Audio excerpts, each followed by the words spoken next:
ሰላምና ጤና በያላችሁበት ዓለም ዳርቻ ሁሉ ይሁንላችሁ። እንኳን ወደ ቻናሌ በሰላም መጣችሁ። ለቻናሌ አዲስ የሆናችሁ ሰዎች ዶክተር ዳን ይባላለሁ። በዛሬ ትምህርታችን ላይ ብዙዎቻችሁ በጠየቃችሁኝ ጥያቄ መሰረት ኮንዲሽነር፣ ሻምፖና ተመሳሳይ የፀጉር ምርቶችን ስንገዛ ልናቃቸው ልንጠነቀቃቸው የሚገቡ መሰረታዊ ሀሳቦችን እንመለከታለን። በይበልጥ ደግሞ ሻምፖ፣ ኮንዲሽነርና ተመሳሳይ ምርቶችን ስንገዛ በውስጣቸው መያዝ የሌሉባቸውን 4 የኬሚካል አይነቶች እንመለከታለን። ምናልባትም ብዙዎቻችሁ ፀጉራችሁ ላይ የተከሰቱ ላሉ በርካታ ችግሮች ዋነኛ መንስኤ ምክንያቶች እነዚህ ኬሚካሎች ሊሆኑ ይችላሉ። ይህን ቀላል ጥንቃቄ በማድረግ የፀጉራችሁን ጤንነት መጠበቅና እድገቱን ማሻሻል ትችላላችሁ። ከብዙ አክብሮትና ትህትና ጋር ትምህርቱን ላይክ ማድረጋችሁን አትዘንጉ። ይዤላችሁ የመጣሁት በገንዘብ ማይተመን ድንቅ እውቀት ነውና ላይክ ለማድረግ አትሰስቱ። የእናንተ ላይክ የትምህርት ብዙ ሰዎች ጋር እንዲደርስ እንዲጠቀሙበት ያደርጋል። ትምህርቱን ለሌሎች በማጋራትም እንዲማሩበት እናድርግ። ለቻናሌ አዲስ የሆናችሁ ሰዎች ዶክተር ዳን ይባላለሁ። ቻናሌን ሰብስክራይብ በማድረግ ከጎን ያለውን የደውል ምልክት አንዴ በመጫን በየሳምንቱ በመለቃቸው ትምህርቶች የራሱንና የቤተሰቡን ጤና ይጠብቁ። የምንገዛቸው ሻምፖና ኮንዲሽነሮች ውስጥ ባይኖሩ መልካም ከሆኑ የኬሚካል አይነቶች መካከል አንደኛው በጥቅል ስማቸው ሰልፌት ተብሎ የሚጠሩ ኬሚካሎች ናቸው። በእርግጥ ሁሉም ሰልፌት ኬሚካሎች ለፀጉራችን ጤናማ አይደሉም ወይም ደግሞ ጉዳት አላቸው ማለት አይደለም። በይበልጥ ግን አሁን የምጠቅሳቸው እነዚህ 2 የሰልፌት ኬሚካል አይነቶች ፀጉራችን ላይ ከታች የምጠቅሳቸውን ጉዳቶች ሊያስከትሉ ይችላሉ። ሶዲየም ሎራል ሰልፌት እና ሶዲየም ሎሬት ሰልፌት። መጀመሪያ ላይ የምትመለከቱት ሶዲየም ሎራል ሰልፌት ቁጥር 1 ላይ ያለው፣ ቁጥር 2 ላይ ካለው ሶዲየም ሎሬት ሰልፌት ከፍ ባለ ደረጃ አሁን የምጠቅሳቸውን ጉዳቶች ሊያስከትል ይችላል።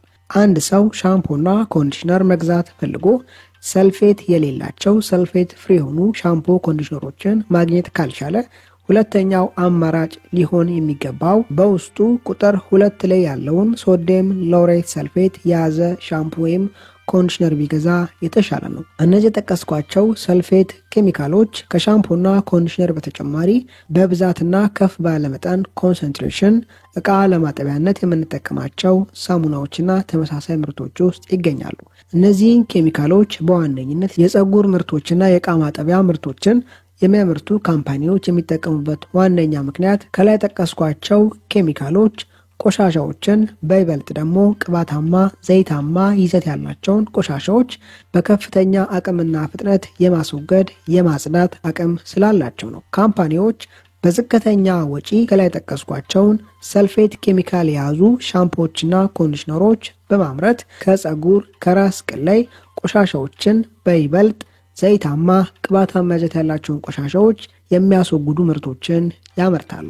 ከፍተኛውን ጥቅም ወይም ትርፍ የሚያገኙት ከገዢዎች ይልቅ ከላይ ጠቀስኳቸው ኬሚካሎች በመጠቀም ሻምፖና ኮንዲሽነሮችን የሚያመርቱ ካምፓኒዎች ናቸው። በእርግጥ እኛ ሻምፖና ኮንዲሽነር በውስጣቸው ከላይ ጠቀስኳቸው ኬሚካል የያዙ ሻምፖዎችና ኮንዲሽነሮች ስንገዛ በውስጣቸው እነዚህን ኬሚካሎች ካልያዙ ሻምፖዎችና ኮንዲሽነሮች ዝቅ ባለ አነስተኛ በሆነ ዋጋ ነው የምንገዛው።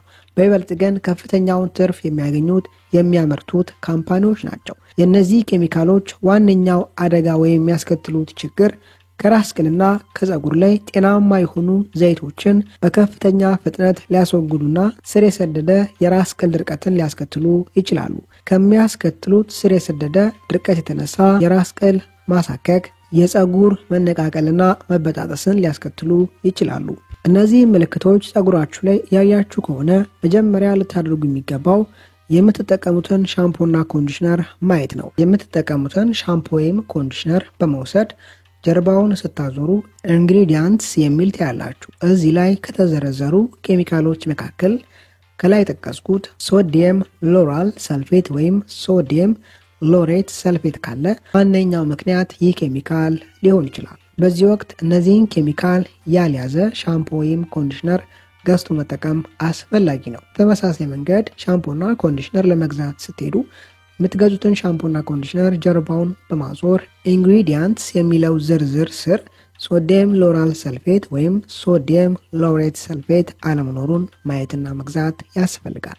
ሁለተኛው ሲሊኮን ኬሚካሎች ናቸው። በይበልጥ ደግሞ ዳይሜቲኮን እና ሳይክሎፔንታ ሲሎክሲን ተብሎ የሚጠሩ ኬሚካሎችን የምንጠቀመው ኮንዲሽነር መያዝና አለመያዙን ለይቶ ማወቅ ነው። በይበልጥ እነዚህ ኬሚካሎች የሚገኙት ኮንዲሽነር ውስጥ ነው። ዋነኛ የእነዚህ ኬሚካሎች ተግባር ለአብነት ያክል አንድ ሰው በሻምፑ ፀጉሩን ከታጠበ በኋላ ሊከሰት የሚችል የፀጉር መሻከርና ድርቀትን በጊዜያዊነት የመከላከልና የማስቀረት አቅም ስላላቸው ነው። የእነዚህ ኬሚካሎች አስቸጋሪ ሁኔታ ግን በቀላሉ ቆሻሻዎችን በመሳብ የፀጉር ቀዳዳዎችን ሊደፍኑ ይችላሉ። እንዲህ አይነት ሁኔታ የፀጉር እድገት ላይ አሉታዊ ጫናን ሊያሳድር ይችላል። ሶስተኛው ኬሚካል ፓራቤን ተብሎ የሚጠሩ ኬሚካሎች ናቸው። እነዚህ ሻምፖም ኮንዲሽነር ውስጥም ሊገኙ ይችላሉ። በዋነኝነት ካምፓኒዎች ፓራቤን ተብሎ የሚጠሩ ኬሚካሎችን የሚጠቀሙት የሚያመርቷቸው ሻምፖዎችና ኮንዲሽነሮች ለረጅም ወራት እንዲቆዩ ለማድረግ ነው። አንዳንድ ጥናቶች እንደሚያሳዩት ግን እነዚህ ኬሚካሎች ወደ ሰው ሲገቡ ለአብነት ያክል በራስ ቅል በኩል ወደ ውስጣችን ሲገቡ ኤስትሮጅንን መስለው እንደ ኤስትሮጅን ሆነው የተለያዩ ተግባራትን ሊያከናውኑ ይችላሉ። ይህ አይነት ሁኔታ የኤስትሮጅን ሆርሞን መዛባትን ሊያስከትል ይችላል። ይህም ማለት ከፍተኛ የሆነ ኤስትሮጅን ሆርሞን መሰራጨትን በሰውነታችን ውስጥ ሊያስከትል ይችላል። እንዲህ አይነት ሁኔታ የራስ ቅል ላይ አለርጂኮችን ከማስከተል በተጨማሪ አንዳንድ እህቶች ላይ ጡት ካንሰርን ሊያስከትል ይችላል። አሁንም የምትጠቀሙት ኮንዲሽነር በውስጡ ስክሪን ላይ የምታዩትን ፓራቤን ተብሎ የሚጠራውን ኬሚካል መያዝና አለመያዙን ለይቶ መግዛት አስፈላጊ ነው። ከላይ በጠቀስኩላችሁ መንገድ ለይታችሁ መግዛት ትችላላችሁ። እያንዳንዱ ሻምፖዎችና ኮንዲሽነሮች ጀርባው ስታዞሩ ከምን አይነት ኬሚካል እንደተሰሩ በዝርዝር ያሳያል። ኢንግሪዲየንት ሊስት ላይ ወይም ደግሞ ኢንግሪዲየንት ዝርዝር ላይ። አራተኛውና የመጨረሻው አልኮል ነው። በይበልጥ ደግሞ የምትጠቀሙት ኮንዲሽነርና ሻምፖ ውስጣቸው አይሶፕሮፓይል እና ኢታኖል ተብሎ የሚጠሩ አልኮሎችን መያዝ አለመያዛቸውን ለይቶ መግዛት አስፈላጊ ነው። ከሌሎች የአልኮል አይነቶች አይሶፕሮፓይል እና ኢታኖል ተብሎ የሚጠሩ የአልኮል አይነቶች ከራስ ቅላችን ላይ ለፀጉር እድገትና ለራስ ቅላችን ጤንነት አስፈላጊ የሆኑ ሲበም ተብሎ የሚጠሩ ተፈጥሯዊ ዘይቶች በፍጥነት እንዲተኑ በማድረግ ድርቀትን ሊያስከትሉ ይችላሉ። የምትጠቀሟቸው ሻምፖዎችና ኮንዲሽነሮች ከላይ ጠቀስኳቸውን አራቱን ኬሚካሎች መያዝ አለመያዛቸውን ለይቶ መግዛት ለፀጉር ጤንነትና እድገት አስፈላጊ ነው። ዛሬ ትምህርታችን ላይ ጠቃሚ ሐሳቦችን፣ ምክሮችን እንዳገኛችሁበት ተስፋ አድርጋለሁ። በቀጣይ በአስተማሪ ቪዲዮ እስከምንገናኝ መልካም ጊዜ ይሁንላችሁ። ባይ